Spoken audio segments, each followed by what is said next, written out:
We are here at Velocity on the floor of the Force Conference. Kind of as the day is wrapping up, we've been spending the day talking to some of our panelists and speakers and luminaries here at the Velocity Conference. We are closing out the day speaking to Frederick Golding. Fred, thank you so much for speaking with us. Thanks for having me.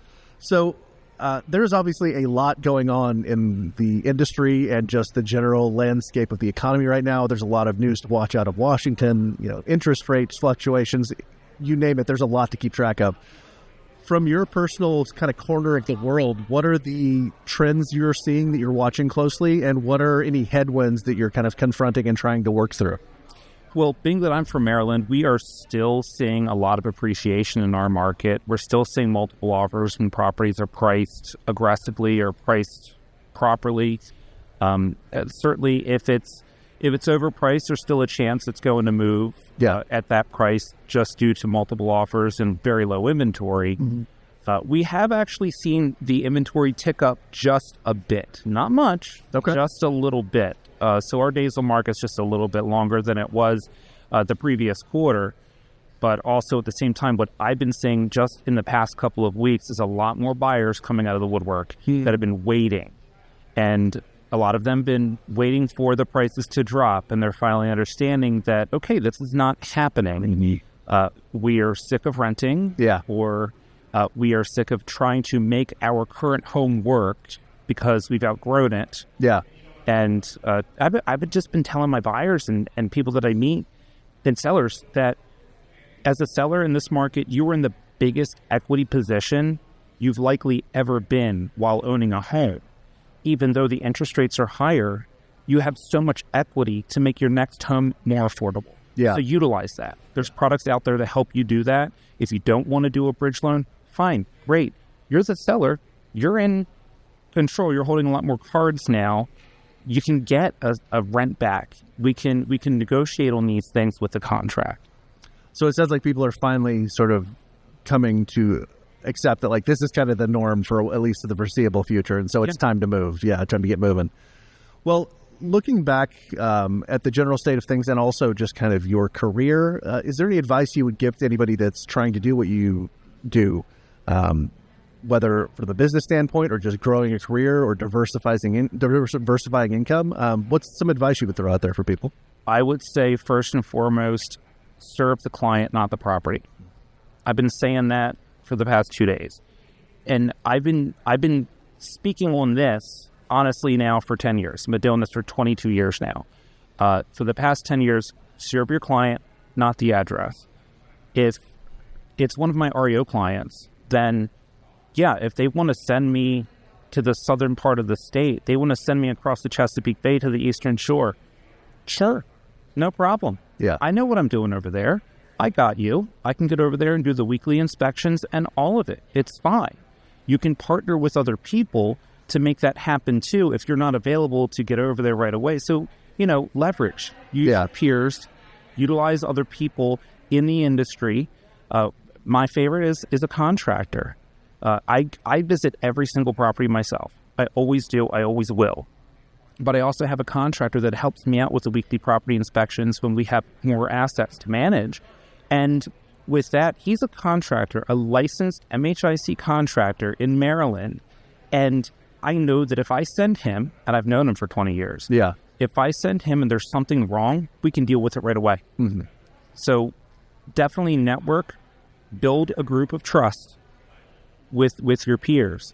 The other thing I would say is get comfortable with being uncomfortable. You're not going to grow from your comfort zone. Right. Get comfortable with being uncomfortable, whether it's real estate, REO, whether it's regular real estate, retail stuff, working with first-time home buyers, working with investors, or your own investment properties. Get comfortable with being uncomfortable because that's where you're going to grow. I had the opportunity to sell one of my rental properties. It was actually my very first home that I rehabbed and turned it into a rental when my now wife and I, bought our next property.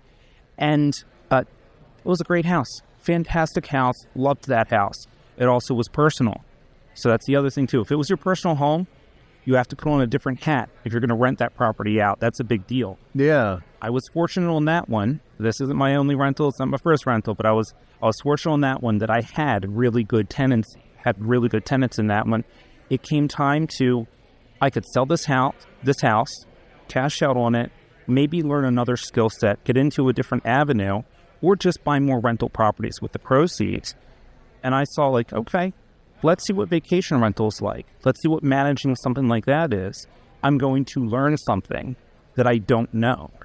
So yeah, I got uncomfortable. I learned a lot. Yeah, I learned a lot really quickly that very first summer that I had that property.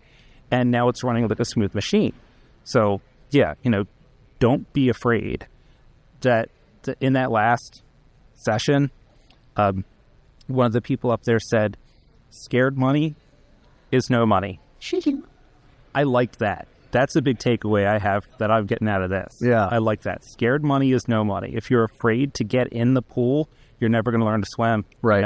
You got to use it. If you have it to use it, use it. If you don't have it, partner. Make it happen anyway. If it's something you really want to do, you're going to find a way. Yeah.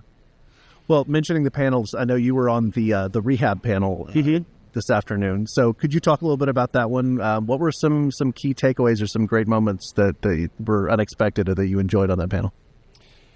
Jim is a riot. Jim is always a lot of fun to talk with and sit with. And yeah, I mean, it was definitely a good time. Mm-hmm. It was definitely a good time. I know, generally the three of us will kind of veer a little bit off topic. You give some personal stories but yeah, I mean, Keith, 30 doors that he has. He took his knowledge from engineering, from doing this for other people, to being a broker or being a real estate agent, still being an investor, helping himself. Real estate agents, we help people buy investments, build a portfolio. We should be doing more of this for ourselves. We're doing it for other people. Most real estate agents, we will work until the day we're in the ground. One of it because it's who we are. Yeah. But also, I'm afraid that some folks aren't putting enough away for retirement. Whereas if you take the time to build a portfolio, you've got more of a cushion in the slow times, but also you've got more of a cushion when you want to slow it down in your later years. So you have the opportunity to do that. That was great hearing Keith's story on that. He is very creative. I like that too, where, you see a distressed property. It was in his neighborhood. See a distressed property, find out who's in charge of the city. Try to help them. If he's not going to be the one to buy it, he can help them get somebody else to do it and move that property along and help, his whole community. He helped his neighborhood bring that property up. So, yeah, why not? There's nothing wrong with getting creative and be tenacious. Yeah. Find out who it is that has the answers or is in charge. Mm-hmm. Well, I know you must hit a lot of these conferences. This one we're kind of wrapping up now. So looking back on the last couple of days, what have been some real highlights or some success stories that have come out of this for you? So I haven't been to Fort Worth since 2009. Okay. And last night, Jim and I went to the stockyards. I had a fantastic bison steak. I think it was worth it to mention. It was wonderful. But yeah, just the networking with folks and hearing other people's stories and the takeaways and the time that the asset managers are giving to be on the panels as well. And what I like about Velocity is that it's more of an intimate setting. You can make a better connection with people. You have more time to be able to spend with people and sit down, whether it's in between, like they did in between sessions this time. I thought that was fantastic. It was a great idea. Or, networking throughout the hotel, throughout the venue. But, they're here sitting down, willing to have a conversation with you. And it's not just the asset managers and the people that are the decision makers. It's also your peers. Yeah. Now, I'm big on referrals. When the moratoriums happened in foreclosure, that way back at the recession, Great Recession, having referrals is what kept the lights on for me. Mm-hmm. And it was referrals from other agents, referrals from past clients, referrals from everybody that you know. Everyone you meet could potentially be another branch to your business that could help you. And at the same time, you're helping them too. So the people that I'm meeting here, I could have a lead for them. I met somebody in California. Okay, I don't know a whole lot of people in California, but I might in the future. Yeah. That's a possibility. I might in the future.